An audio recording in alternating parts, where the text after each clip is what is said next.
Sandbox mode, create new. Yeah, enter save name. What else? Espresso. Create. And start. A long time ago, there was a wizard named Almar. Almar lived in a village on the edge of Mir, a strange land full of magic.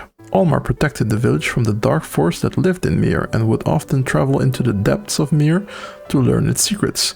One day, Almar decided it was time to teach his daughter Sadie the basics of magic so that she might one day carry on his legacy. Okay. The first rule of magic is knowledge is power. Isn't that the rule of life? With each piece of knowledge gained, the power of a wizard grows. Okay, so we can walk and we can... Left and right works. Space does nothing. Are you going to teach me how to fly? Let's start with the basics. Ah.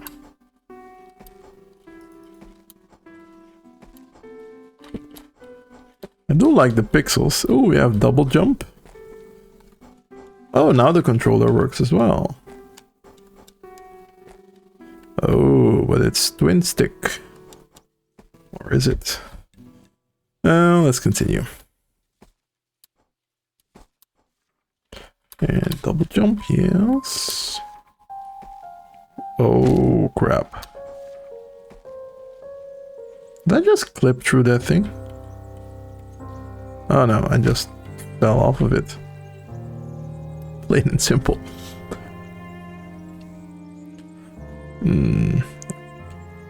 And jump. Wow.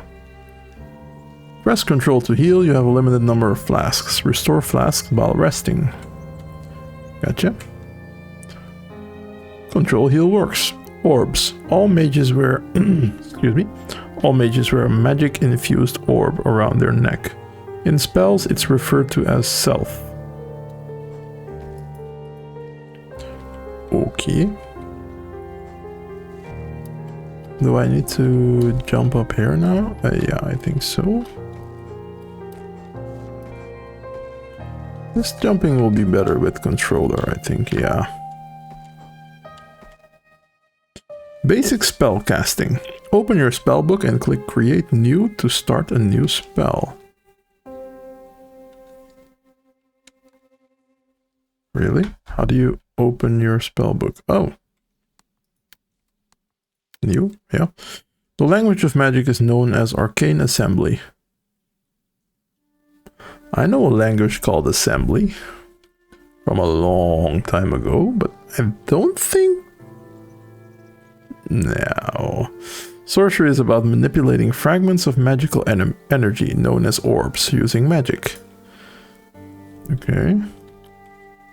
Each instruction in a spell is executed sequentially from top to bottom, starting with the start block.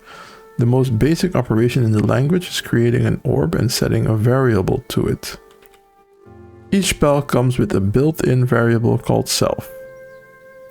This represents the orb that you wear around your neck. This is starting to sound an awful lot like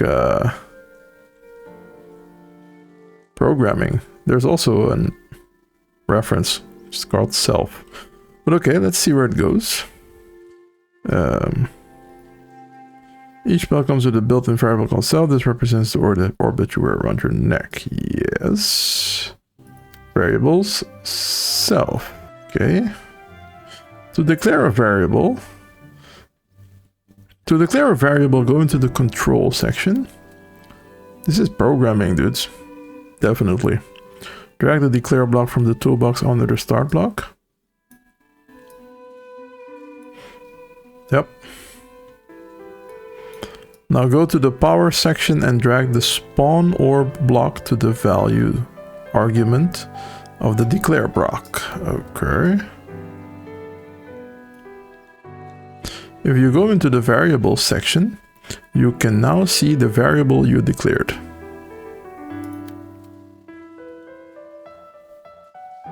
Okay. My var.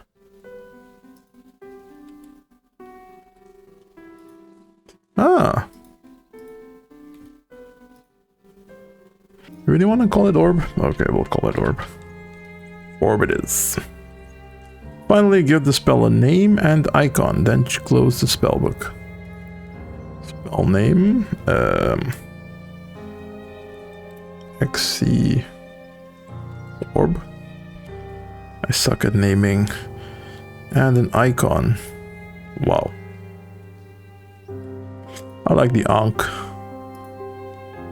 Then close the spellbook. Now you can equip the spell by clicking on it and pressing equip. You can also change the key that activates the spell. Clicking on it and pressing equip. Okay. Mouse, yeah, that's fine. Close the equip menu, then try out the spell you've made. Activate it using the key you set. The default is left click. Okay.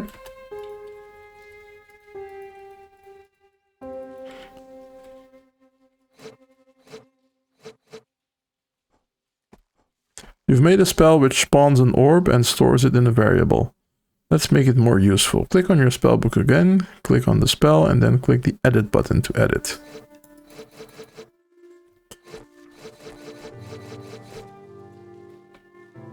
Oh, it just spawns an orb. Yeah, I see. Back to the spellbook. Funny. Maybe my son might like this one, actually. Edit. And the second most important instruction is apply aspect. This allows... The second most important instruction is apply aspect. This allows you to infuse an orb with power, making it deal damage or giving it defensive properties. Okay, apply aspect. Drag the apply aspect block from the power section to just underneath the declare. You'd be surprised how many programming logic process games exist for super little kids. Oh, really? I know about Scratch, but I'm sure there's more. I think Microsoft also had one for a while. That was pretty cool. Most based on drag and drop, so not the syntax of programming, but the understanding the logic, which is the way to go, definitely. Next, find the variable you declared in the variables section and drag it into the first argument in the apply aspect block. Okay.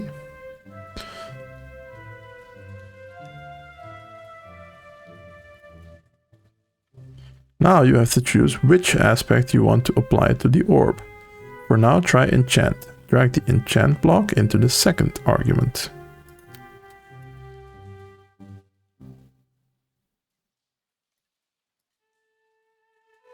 Ah, I see. Now whenever the given orb hits an enemy, it will damage them. This is much more useful when you throw the orb. Drag the throw orb block from the power section to apply to after the apply aspect. See, throw. Boom. So it goes top to bottom. Got it. So this is you start. It declares an orb, which spawns the orb on yourself. Then it applies an aspect, which enchants the orb. And after that, it throws the orb, probably. Finally, drag your variable into the first argument in the throw orb block. This specifies which orb should be thrown. The one that you just... Now your spell should look like this. Yeah. To summarize, you've created a spell that declares a variable, sets the variable to a newly spawned orb, applies an aspect to that orb, and throws that orb. Yeah. In that order. Getting unstuck. You can right-click on instructions to duplicate them and get more information on their purpose. Try right-clicking on throw orb. Ah. Throw the given orb at a given angle in degrees. Duplicate view entry. Whoa. Throw is one of the fundamental powers available to mages. They do call some coders wizards, so... This is pretty legit. However, what this actually does can be confusing. Let's examine the instructions. Throw two arguments. Throw takes two arguments, an argument of type orb and an argument of type number. It returns a type of orb. It costs 1.25 mana. Takes blah blah blah to cast. Function. The first argument of throw simply tells which orb to throw. The second argument controls the angle as which is thrown, measured in degrees. Gotcha. We throw the orb directly to the right. Multiple throws. It's clear that throw causes orbs to move. What is unclear is what happens when an orb is thrown multiple times. What throw actually does is set the velocity of the given orb. That means that it casts immediately after each other. Only the last throw will appear to be applied. However, if one waits between throws, the orb can change direction in mid-air. Here's an example that takes advantage of this fact. Declaring the orb is omitted for brevity. Repeat 20, throw my orb, find angle, my orb. Wait, this will make the orb track the mouse by repeatedly changing its direction. That is pretty advanced. Okay. What else can we do? Do we have other stuff yet? Spawn, throw, apply, aspect. Only enchant, only declare for now. Okay. For now, this is it seems. That's enough for one day. Congratulations, you've begun your journey towards mastery. Finally, here are some useful and powerful instructions that play a more supportive role.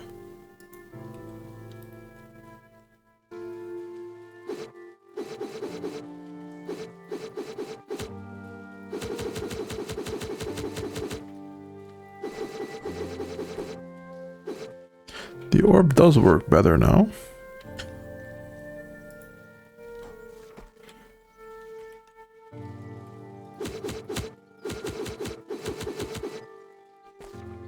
Soon afterwards, Almar went on research expedition to Mir. He never returned. Holy crap. Days turned to weeks and months. Finally, tired of inaction from the villagers, Sadie decided to act. If no one else would look for her father, she'd venture into Mir and find him herself. Uh-oh. It didn't go well.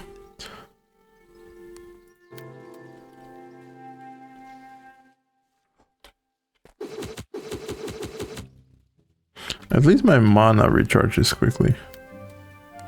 Did we get anything new? Whoa. We did. Holy shit. True, false. Boolean conditions.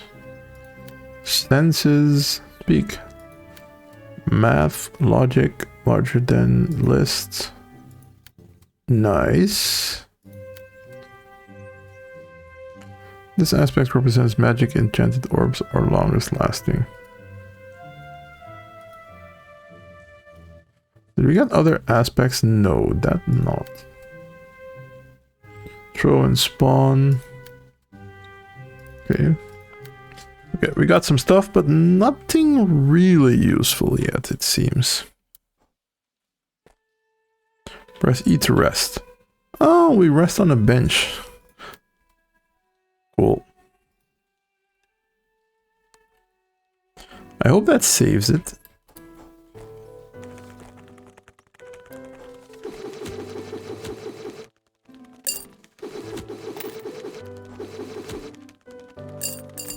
That works. For now. I mean, for now it's nothing like Beyond the Long Night. Which was the last twin stick I played.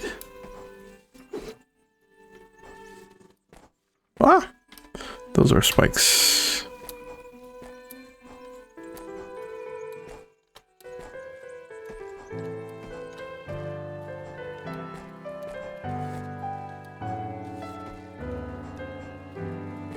What's that? Press Alt to open the map. Ah, we got a map. Not much on the map yet, but okay. Yikes! the flower is actually shooting me. I like spamming the orb though. Whoa. Jump, run, jump. Oh. Next one.